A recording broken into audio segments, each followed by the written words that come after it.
They say the past does not die, it merely waits. What you are about to hear was gathered from a handful of scorched pages, found among the ruins of a house once known as Bell River.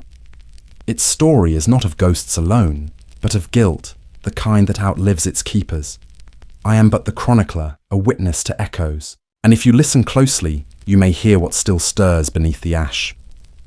So let the candles be lit, let the doors be closed. The tale begins. Part 1. The River's Mouth.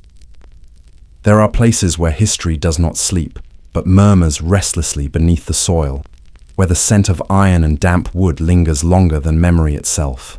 Bell River was such a place. Even now, when the reeds have swallowed its foundations and the river has shifted its banks, the locals speak of it as if the house itself were alive once, and died badly. I first came upon the story of Bell River not in any official archive, but in a trunk of half-decayed letters rescued from a courthouse fire.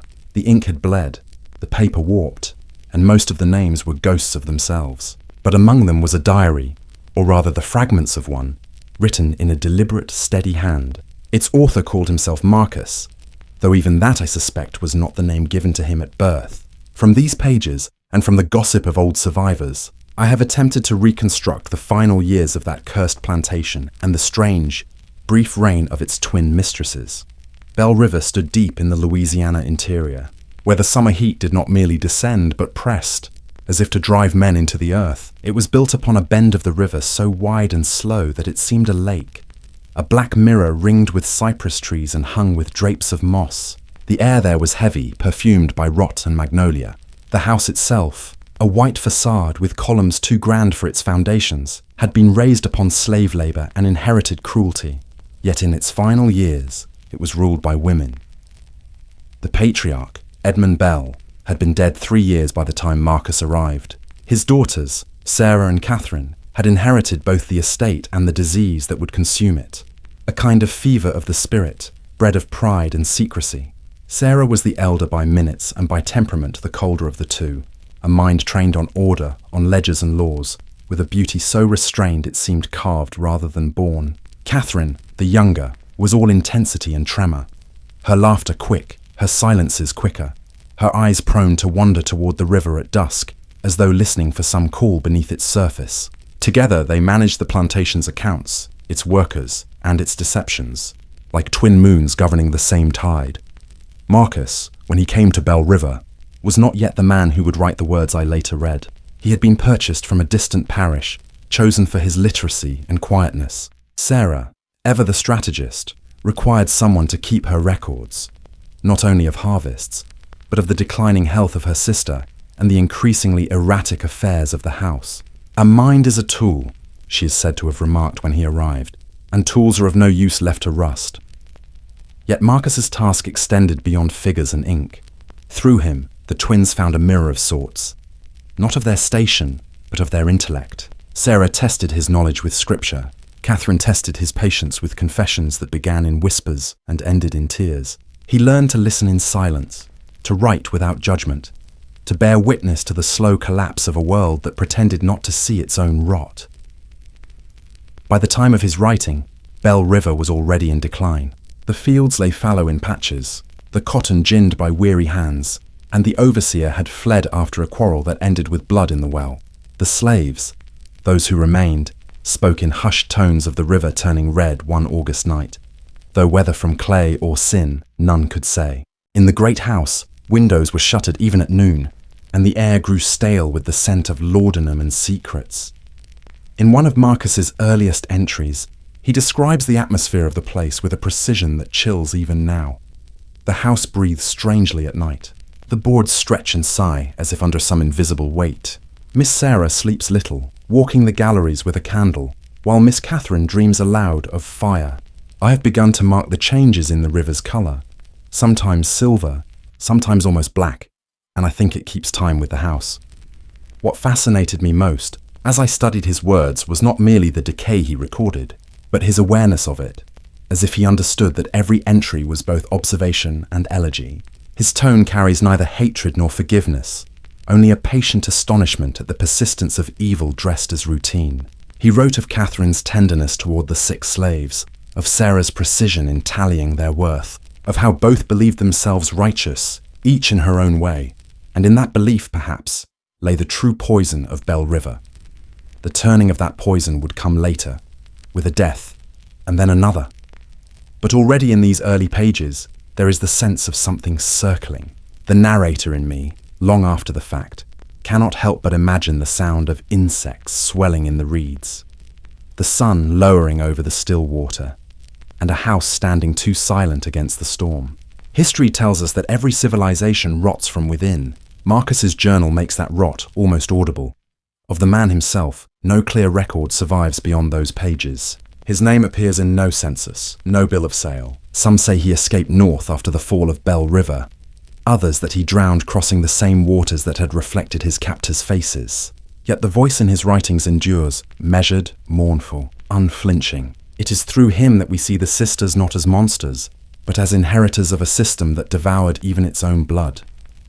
And so it begins, with the river that swallowed the house, with a man who was never meant to be heard, and with two women bound not by love or hatred, but by a secret they would rather die than confess. In the pages that follow, I shall recount their story as best it can be pieced together. From Marcus's words, from letters half burned, and from the few who lived long enough to remember. It is a tale not of ghosts, though there are plenty, but of conscience, how it sickens, how it hides, and how sometimes it speaks through the only survivor left to listen. Part 2. The Inheritance. Death in that age did not arrive quietly. It came with ceremony, with superstition, and with the slow choreography of propriety. When Colonel Edmund Bell was found slumped over his desk one mild February morning, the air in the great house seemed to hold its breath, as though even the walls were waiting to see whether the master might stir again. He did not. It was the overseer who found him, though later some would say the daughters had already known. The physician from town pronounced it a seizure, brought on by excessive study and strong spirits. But those who saw the body whispered of the faint, bitter odour that lingered in the air, and of the untouched meal that had gone cold beside him. On the desk lay a letter begun, but never finished, a sentence broken mid-thought. I have made arrangements for the protection of my daughters and the preservation of my life's work, and then nothing but a dark scrawl, as if the pen itself had refused to go further. The funeral followed within 3 days. Neighbours gathered in fine coats and black gloves, murmuring pieties about providence and legacy. Sarah and Catherine stood side by side in identical mourning gowns, their veils drawn so low that no one could see their eyes. They did not weep, they did not tremble. They only bowed their heads in unison when the minister spoke the final words. Earth to earth, ashes to ashes. The servants watched from the hill beyond the orchard, where they had been told to remain. Marcus, not yet belonging to the household but already drawn into its orbit, would later describe that day as one of perfect stillness, where even grief seemed rehearsed. It was after the burial that the true inheritance revealed itself. The family lawyer, a portly man named Jeremiah Osgood, arrived from Mobile with the colonel's will and several sealed documents. He read the provisions aloud in the study where the master had died, his voice echoing strangely against the plaster walls. To the daughters, Edmund Bell left the entirety of the estate, the house, the land, the enslaved men and women who worked it, but with conditions. Each must marry a man of proper Christian virtue and scientific temperament within 24 months of his death. Each must produce an heir within that same period. Only then would Bell River pass fully into their hands. Should either condition fail, the plantation and all its assets would be sold, and the proceeds donated to various institutions for the advancement of natural philosophy. In this clause, as in all his works, the colonel's obsession bled through. The belief that human worth could be bred, shaped, and perfected, that bloodlines were a kind of experiment, and that his own would continue through his daughters' wombs. The lawyer read the words carefully, but when he reached the end, he did not dare to look up. Sarah's voice broke the silence first. Then we are to become broodmares to satisfy our father's pride. Catherine laughed, a short, brittle sound, and he has chosen the terms even beyond the grave. Osgood, flustered, began to stammer about legal obligations, about his duty to ensure compliance, but Sarah only turned away, her tone as cold as a blade. We understand, Mr. Osgood. You may leave the documents with us. We will consider our options. That night, the sisters sat together in their father's study, surrounded by the relics of his intellect. Shelves of medical texts, ledgers filled with columns of figures, and leather-bound journals marked breeding records. The candles burned low, and the air smelled faintly of wax and dust. It was Catherine who found the letter addressed to them both, sealed with the colonel's ring. Inside, his handwriting sprawled across 3 pages. The words were measured, the tone paternal and cruel. He chastised them for their unnatural attachment to one another, their failure to exhibit suitable feminine virtues, their rejection of proper male authority. He declared that his stipulations were meant to correct the deficiencies of character that prolonged isolation has cultivated. The final paragraph chilled even Sarah.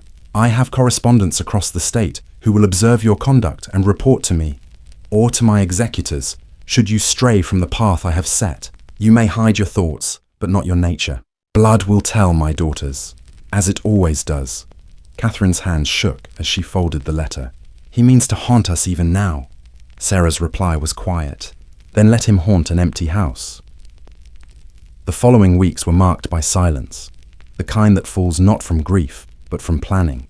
The sisters dismissed the physician, sent polite refusals to every caller, and began to study their father's papers in earnest. They discovered what the colonel had been doing in those final years, how he had turned the enslaved population of Belle River into living data for his private theories. He had catalogued them as one might catalogue livestock, noting skin tone, muscle form, intelligence, and obedience. He had charted lineages, calculated fertility, and paired human beings like beasts. Sarah read each entry aloud, her voice steady though her hands trembled. Catherine could not bear to hear it. He was mad, she said once, pushing the journals away, mad and righteous in his madness.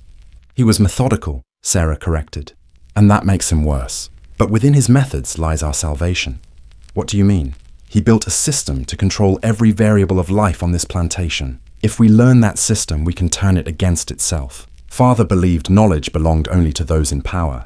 Let us see what happens when power learns too much. It was in that spirit that Marcus entered their lives. He arrived in the spring, purchased at the Haynesville auction for a sum that raised eyebrows among the neighboring planters. His previous master, a minor scholar from Virginia, had allowed him to read and write, a dangerous indulgence in that time and place. To most, he was a liability. To Sarah, he was an opportunity. She introduced him to the household as a clerk, though in truth, his duties would far exceed any ledger. Catherine, curious by nature, took an immediate interest in him. She asked questions no mistress was expected to ask of a slave. What he had read, what he believed, what he dreamed when he was free to dream. Marcus, cautious, answered as one walking a narrow bridge over deep water. He spoke little of faith or politics, but his eyes betrayed a quick intelligence. It was he who first noticed the inconsistencies in the colonel's ledgers, the missing pages, the erased names, the sudden disappearances of certain families from the records. When he pointed this out to Sarah, she regarded him for a long moment before saying, "Then you will help me restore what was lost." From that day, Marcus became the silent chronicler of Belle River's final chapter. Each evening, he sat in the study, transcribing notes dictated by the sisters, lists of supplies, correspondence with creditors, inventories of the enslaved. But alongside these, he kept his own private account, observations of the household, sketches of the women's moods, and fragments of overheard conversation. It is through these secret pages that we now know what transpired in those months, between the colonel's death and the fire that would one day erase his name from the courthouse rolls. Marcus's entries from that period are among his most haunting. In one he writes, "The sisters move as one body with two shadows. Where Miss Sarah commands, Miss Catherine yields, and where one doubts, the other defends. Yet there is a fracture forming between them. I feel it when they speak my name." He records their arguments, their strange, tender alliances, their shared resolve to fulfill their father's will on their own terms. They spoke often of marriage, but never of love. They understood that the world would not permit them independence, only disguise. And so, the plan began to take shape. A marriage that would satisfy the letter of the law, but not its spirit. For such a union, they would need a man both pliable and intelligent, someone bound to them by gratitude and silence, Marcus would later write only this: "I became, in their eyes, not a man but a solution. From that moment, the fate of all three was sealed." Part the third, the bargain. The further one reads into Marcus's papers, the more apparent it becomes that the household at Bell River lived not by seasons, but by moods. Each day seemed governed by invisible weather, sudden calms and sudden storms. The air, he wrote, was heavy with things unspoken. It was within this suffocating quiet that the sisters' plan took form.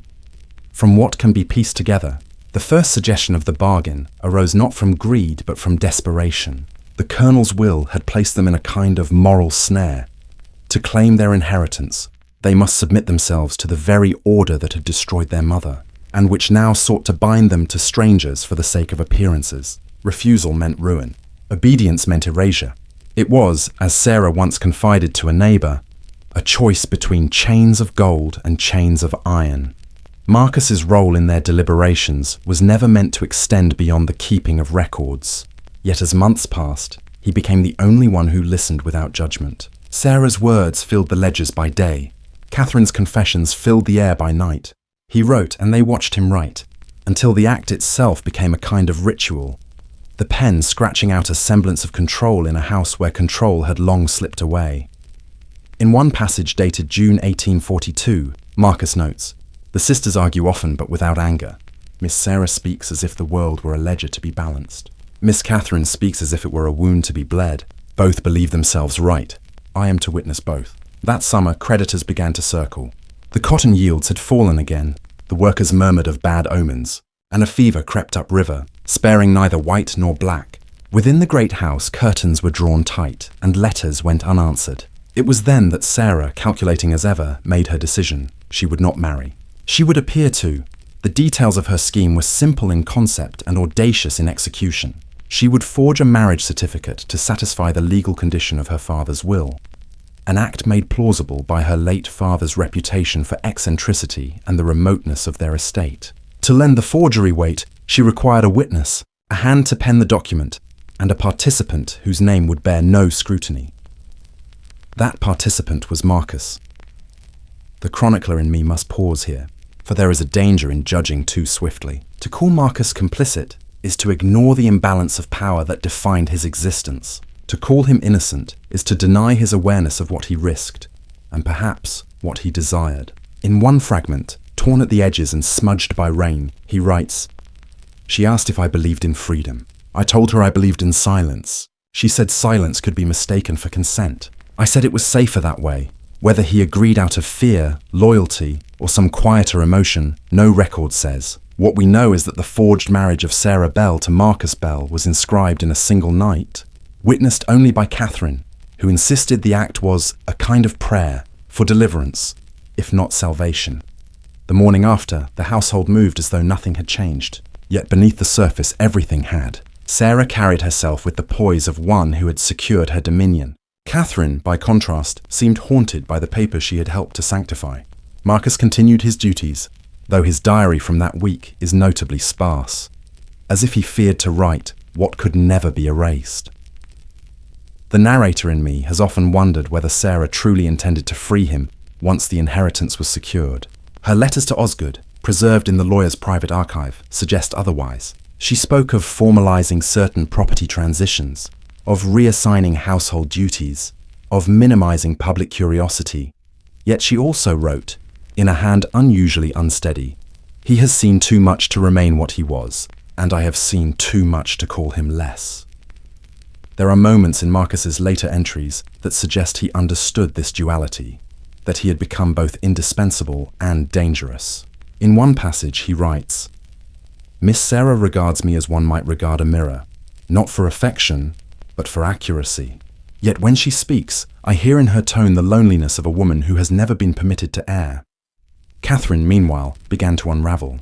The guilt of her complicity weighed upon her fragile nerves. She wandered the halls at night, muttering to herself, stopping before the locked study door as if listening for her father's voice. When Marcus found her there one evening, she whispered, "He's still writing in there, you know. The ink never dries." He told her it was only the wind through the shutters. She smiled faintly and said, "Then the wind has learned his hand." The fever that summer claimed many lives upriver, and Bell River did not escape untouched. Several of the field workers died within days. Their bodies burned in haste for fear of contagion. Marcus records the horror with a kind of numb precision. The smell of smoke, the buzzing of flies, the silence of the surviving. He notes that Catherine took to tending the sick herself, often barefoot, her dress stained with ash. Sarah forbade it, warning that pity is a contagion worse than fever. But Catherine did not listen. It was during this time that a rumour began to spread among the remaining workers, that the master's ghost walked the fields at dusk, counting the dead. Some swore they saw him by the riverbank, others that they heard his cane tapping along the veranda. Marcus dismisses these tales with reason, yet one entry betrays a tremor of doubt. I have taken to locking my door at night, not for fear of spirits, but for fear that the living may be worse. As the fever waned, the plantation seemed to sag beneath the weight of what it had endured. The forged marriage, though unspoken of, had accomplished its purpose. Osgood, the lawyer, arrived in August to finalize the transfer of ownership. He congratulated Sarah on her fortunate union and hinted at a visit from her husband, whose signature would soon be required on several documents. Sarah smiled, thanked him coolly, and promised that Mr. Bell would attend to all formalities in due course. That evening, she summoned Marcus to the study. He entered to find her standing by the tall window, the river reflecting dusk behind her like a wound of light. She handed him a quill and the documents Osgood had left. "Sign here," she said. Her voice was calm, but her eyes betrayed a feverish glint. He hesitated. "This will bind us in law," he said softly. "In law," she echoed, "not in blood. That distinction should comfort us both." He signed. From that moment, Marcus was, on paper, the master of Bell River. A fiction so bold it might have seemed divine mockery. But fiction in that house had long since replaced faith. For a few brief weeks, the plantation existed in a strange equilibrium. The overseers deferred to Sarah as always. The workers obeyed her commands. And yet, in the ledgers, in the courthouse records, in every public eye that mattered, the owner of Bell River was a man who had once been its property. Marcus never wrote directly of how that knowledge changed him, but the tone of his later entries speaks volumes. He grew quieter, more observant, his prose edged with irony and melancholy. He had tasted power, however illusory, and found it both bitter and intoxicating. In one haunting passage, he reflects, "Freedom is not the lifting of chains, but the exchange of masters. Sometimes the master wears your own face." The chronicler must end this section as Marcus himself ended his third volume, abruptly, mid-sentence. The last words are barely legible, written in haste, and perhaps fear. "Tonight Miss Catherine has spoken of confession. I think she means to tell her sister the truth. The house feels..." and there it breaks off. The next page is blank, save for a single blot of ink dried to the colour of rust. Part 4. The Poisoned Summer. By the summer of 1843, the air around Bell River had grown so thick with heat and decay that even the insects seemed drunk on it. The reeds along the water had swallowed the boathouse, and the cypress roots rose like blackened bones from the mud. Inside the house, the mirrors had been covered for months, not for mourning, but to keep the women from seeing themselves change. Catherine Bell had begun to waste away. From Marcus's surviving notes and the testimony of a surviving field hand, she suffered from a lingering fever that came and went with the moon, a restlessness of mind that no remedy could calm. Some days, she would wander the veranda barefoot, speaking softly to the air, her eyes fixed on the horizon where the river curved like a dark spine. At other times, she would lock herself in her father's study and write for hours, her pen scratching so violently that Marcus, working in the next room, feared she would drive it through the desk. Sarah pretended not to notice at first. She had perfected the art of stillness, of maintaining dignity, even as the walls around her rotted. When visitors came, and they came rarely now, mostly debt collectors and curious ministers, she received them in the drawing room with cool civility. She spoke of harvests, of recovery, of God's will.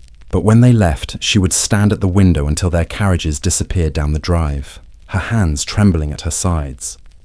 Marcus's diary from this period grows more fragmented, as though he wrote in stolen moments between duties. Yet the chronicler can still trace the shape of the unravelling, Miss Catherine has taken to singing at night, he writes. Softly at first, like a child remembering a lullaby. The words are strange, not English, not any tongue I know. When she finishes, the air feels colder.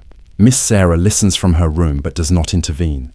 Whether those songs were prayers or madness, no one could say.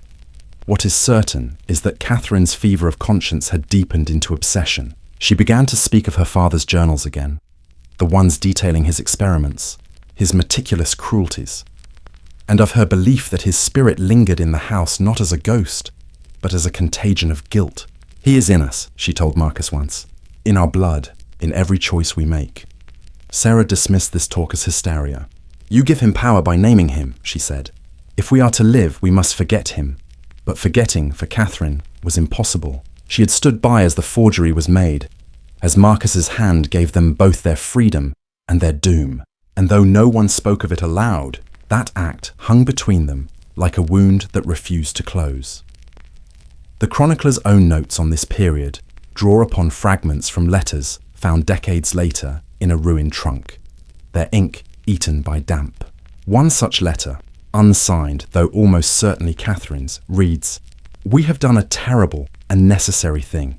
My sister believes sin can be controlled like inheritance, measured and bred out through discipline. I know better. Sin multiplies in silence. It grows in the walls, in the eyes of the servants who know too much, in the dreams that return when the house sleeps. Marcus avoids me now. I cannot blame him. Every time I see him, I think of the name he carries that is not his own. We have trapped him and ourselves inside it." By August, the fever in her mind had turned to suspicion. Catherine began to believe that Sarah meant to rid herself of Marcus, not by cruelty, but by convenience. "He has served his purpose," she said one night at supper, her voice trembling with fury. Sarah looked at her across the table, unflinching. "And what purpose do you think that was, sister?" Catherine's eyes filled with tears. "To make you free. To make us free," Sarah corrected, her tone sharp as glass. "Do not pretend you did not sign the paper beside me." The conversation ended there, but Marcus recorded that from that night onward, Catherine avoided her sister's company. She took her meals in her room, her curtains drawn, her candle burning until dawn. The servants began to whisper that she had seen something. A shadow at her window, a figure walking the upper hall with a limp like her father's. In September, the sickness returned to the fields. Not fever this time, but something stranger. Livestock dying without cause, crops yellowing overnight, the river itself turning the colour of spoiled wine. Sarah blamed the weather, the soil, the superstition of the hands. But others whispered that the plantation was cursed, that the sins of its masters had poisoned the ground. Marcus, ever the observer, did not dismiss these tales. He saw the mould creeping up the walls, the dead fish floating downstream, the cracks forming in the marble steps. "The house," he wrote, "it has begun to consume itself." It was around this time that Catherine made her confession. The details survive only in Marcus's terse account and in the chronicler's later reconstruction. One stormy night, Catherine appeared at his door, pale and trembling, her gown soaked with rain. She had been to the river, she said, to pray, or perhaps to drown. She spoke rapidly, her words tumbling over one another. She confessed to her part in the forgery, to her father's letters, to the guilt that gnawed her like a fever. "I hear him in the walls," she whispered. "He says the river will take back what we stole." Marcus tried to calm her, to assure her that no one knew, that the world beyond Bell River cared nothing for their sins. But Catherine only shook her head. "You do not understand. Sarah has become him. The house has chosen her. He offered her his chair, his silence, perhaps even his pity." She wept until dawn. When the first light broke through the shutters, she asked him one last question. "Do you believe she loves you?" He could not answer. That morning, Catherine did not appear for breakfast. By noon, Sarah sent Marcus to check her room. He found the door unlatched, the sheets cold, the window open. On the desk lay a single page torn from her journal. The ink had bled into the paper, but the words could still be read. "The river knows my name." Her body was never recovered. Sarah's response was not what one might expect. She did not faint, nor cry, nor curse heaven. She simply closed the window, folded the note, and said, "Then let the river keep her." Marcus writes that the following days passed like the silence after thunder. The house seemed emptier, the air heavier. Sarah resumed her duties with mechanical precision, speaking only when necessary. She ordered Catherine's belongings burned. When Marcus hesitated, she told him. She was already ashes long before she left. It was in those ashes that the final transformation occurred. Freed from her sister's moral reflection, Sarah became something colder, not cruel but absolute. She no longer spoke of freedom, of legacy, or even of God. Her language became that of preservation. Numbers, harvests, accounts. Bell River, she said, would endure. It must. But endurance in that place meant rot slowed rather than stopped. The last surviving entry from Marcus that summer reads, "There is a taste of metal in the air, as if the sky itself were rusting. Miss Sarah sleeps little, walks often. I think she means to speak to me, but when our eyes meet, she looks away. Sometimes I hear her whisper my name as if testing its sound. I no longer know whose name it is." After that, his pages end abruptly for nearly a month, a gap in the record that scholars have long debated.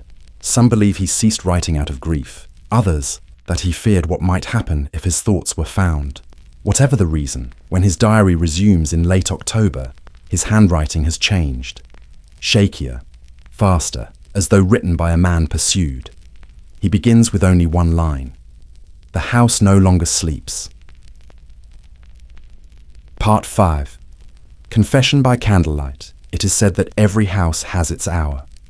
A single night when the past can no longer be contained. For Bell River, that hour came in the winter of 1843, when the cold settled deep into the wood, and even the river seemed to hold its breath beneath a skin of mist. By then, only 3 souls remained within the great house: Sarah Bell, Marcus, and the mute kitchen servant known as Hester, whose silence was born not of obedience but of wisdom. The others had long since fled.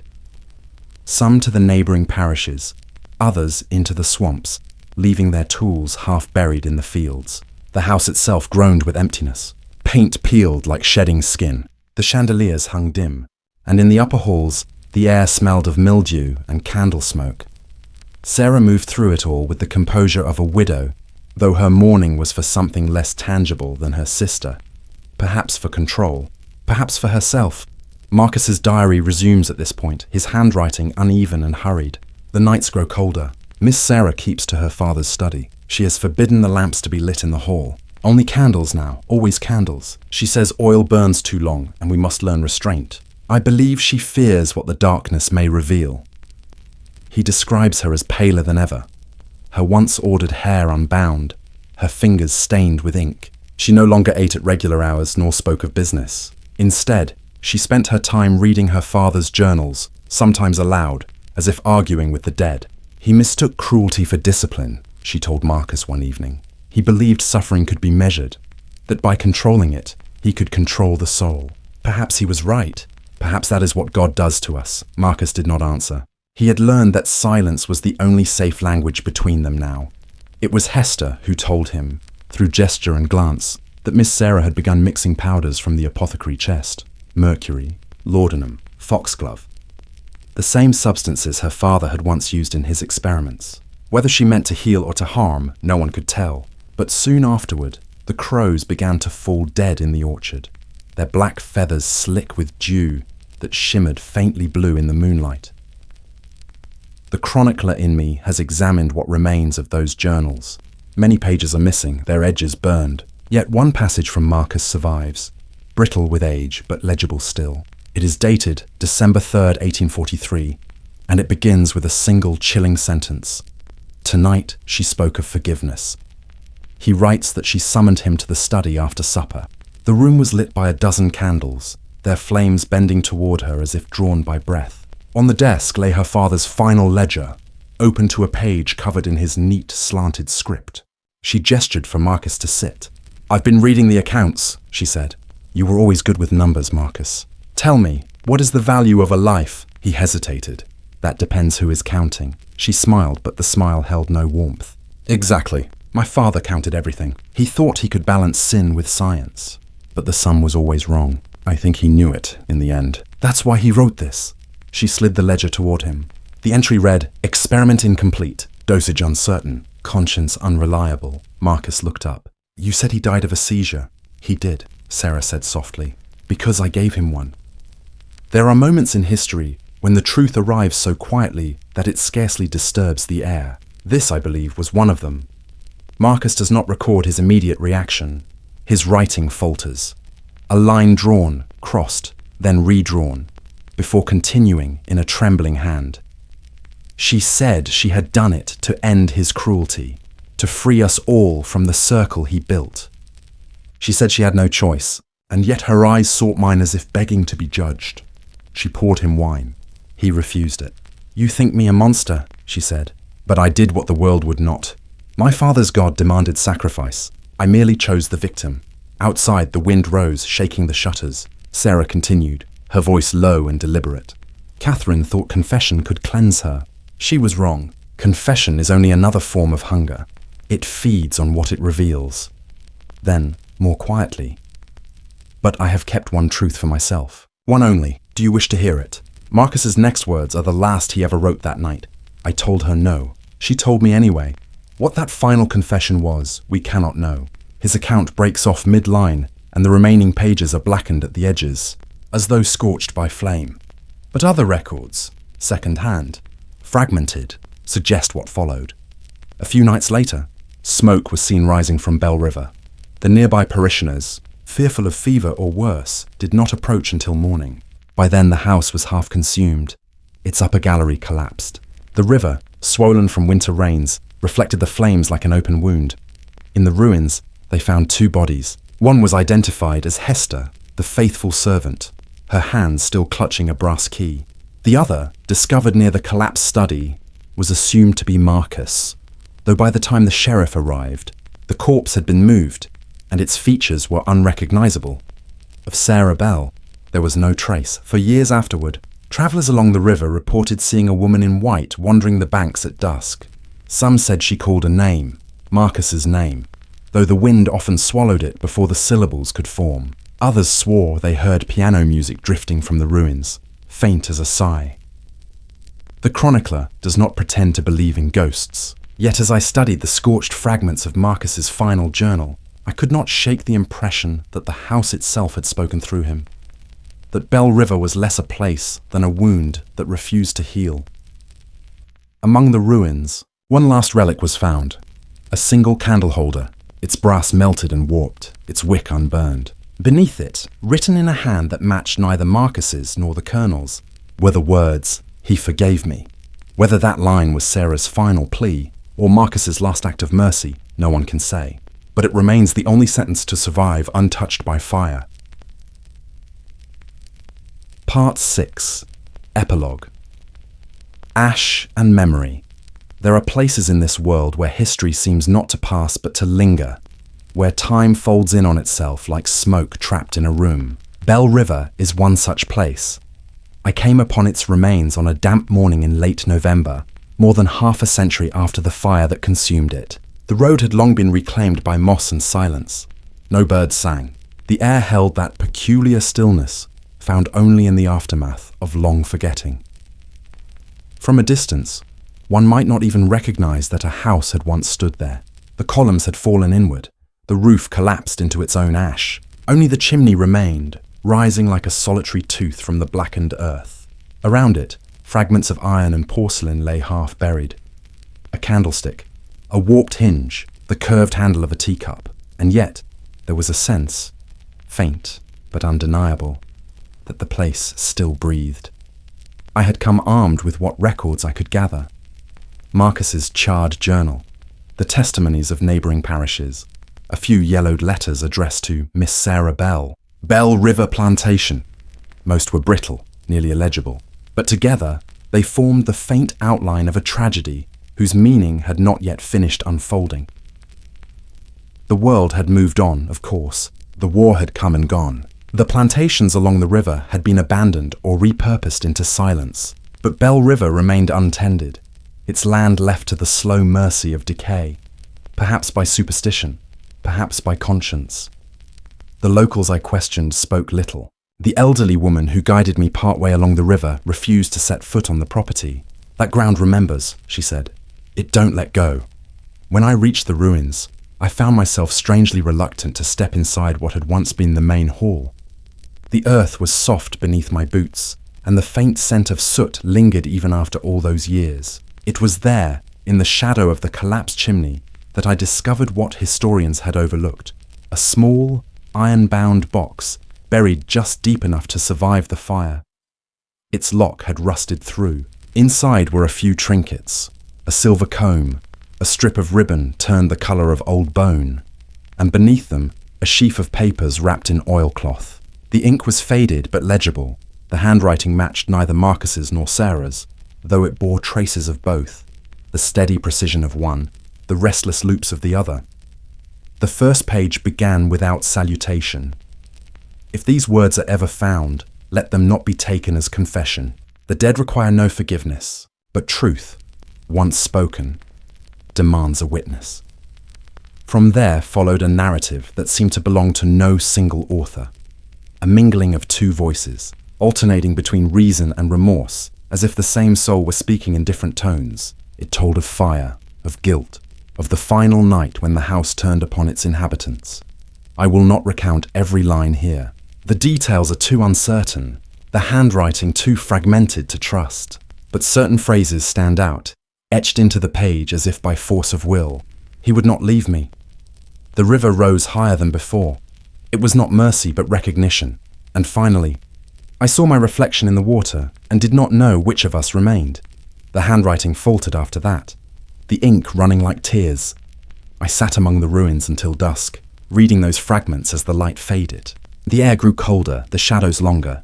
At times I thought I heard the faintest sound, a ripple along the water, the creak of a half-buried beam. Once I could have sworn a voice whispered from the reeds, though it might only have been the wind. "Do you believe she loved you?" It was then I realized what haunted this place was not the dead themselves, but the silence they left behind, the questions that refused to be buried. Who wrote those final pages? Was Marcus the true author, returned to finish his confession? Or had Sarah, before vanishing into the night, taken up his pen to speak in his stead? Perhaps it does not matter, for what survives of Bell River is not the truth of its people, but the persistence of their guilt. In the years that followed, I devoted myself to piecing together their history, not to absolve them, but to understand the peculiar gravity that binds human souls to their sins. Each document I uncovered seemed less like evidence and more like a mirror. The more I studied it, the more it reflected my own unease. We like to imagine history as distance, the past a series of completed acts, safely contained within their time. But there are histories that breathe still, that press their cold hands against the present. Bell River is one such wound. Once, late in my research, I returned to the site by moonlight. The river had risen again, swollen from autumn rains. I stood where the veranda had been, looking down at the dark water. It was smooth, almost metallic, reflecting the stars like shards of glass. And in that reflection, I thought I saw three figures. A woman standing between two others, her face turned toward the shore. They did not move, yet the water trembled as if disturbed by breath. I blinked and they were gone. Only the river remained, whispering softly against the stones. As I left, I found myself murmuring a line I had read in one of Marcus's early notes. "The house remembers what the heart would forget." That, I think, is the truest legacy of Bell River. Not the tragedy of its fall, but its refusal to be forgotten. For history, like guilt, does not die. It only changes shape, from ledger to letter, from story to silence, from the murmur of the living to the memory of the dead. Even now, when the night grows heavy and the river fog drifts across the lowlands, travelers say they can see a light in the distance, a single candle burning where no house stands. Some say it is a remnant of the fire, others, a soul that has yet to find its way home. I do not pretend to know. But I have come to believe that memory itself is a kind of haunting, that to remember is to keep the dead alive in the only way we can. And so, I set down this chronicle not to summon them, but to let them rest. May the river keep its secrets. May the house sleep at last. May we who inherit their silence learn to listen. The fire at Bell River has long gone out, yet its smoke lingers still, in the water, in the air, in the faint tremor of names half remembered. Whether Marcus lived or Sarah perished, no one can say, but the river remembers, And perhaps that is enough.